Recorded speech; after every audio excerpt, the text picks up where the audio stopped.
des gens qui étaient déçus, qui étaient contre Netanyahou, qui voulaient quitter le pays pour ça, ou bien pour leur carrière, pas forcément pour la guerre en Iran. D'ailleurs, on a vu ce qui se passait sur les bateaux.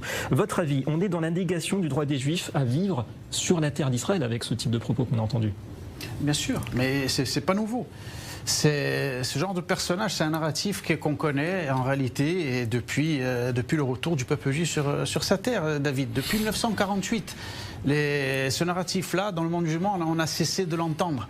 Dans leur fantasme, les Juifs voilà, sont là et dans leurs rêves, ils doivent être ou renvoyés à la mer, ou ils doivent disparaître, ou ils doivent anéantis.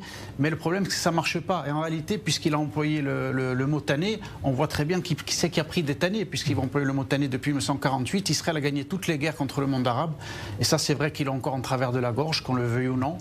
Ensuite, comme on l'a évoqué plusieurs fois, eh bien, ils ont changé de stratégie. Ils ont inventé un peuple palestinien dans les années 60-70 pour se faire passer pour des victimes. Ça aussi, ça n'a pas marché, puisqu'on est toujours là.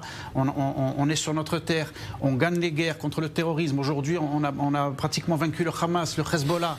On est en guerre sur 7 fronts. Le Yémen est à un genou à terre, l'Iran aussi. Ces gens-là deviennent fous. Et je rajoute une note aussi qui est importante, David, qui est spirituelle, qu'il faut rajouter aussi, puisque dans le dogme islamique, c'est insupportable pour eux. Le fait qu'on soit revenu en terre d'Israël, c'est l'accomplissement des prophéties de la Torah.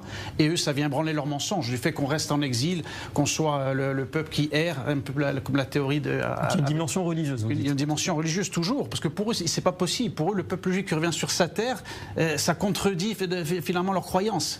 C'est pas possible pour eux. On doit rester en exil, on doit errer à jamais sans patrie. Donc, ils ne le supportent pas. Et en plus, le fait que eux, qui sont justement ceux qui tiennent cette théorie, rentrent en guerre contre nous et perdent à chaque fois, c'est pas possible. Donc ils deviennent fous et on entend ce genre de mensonges.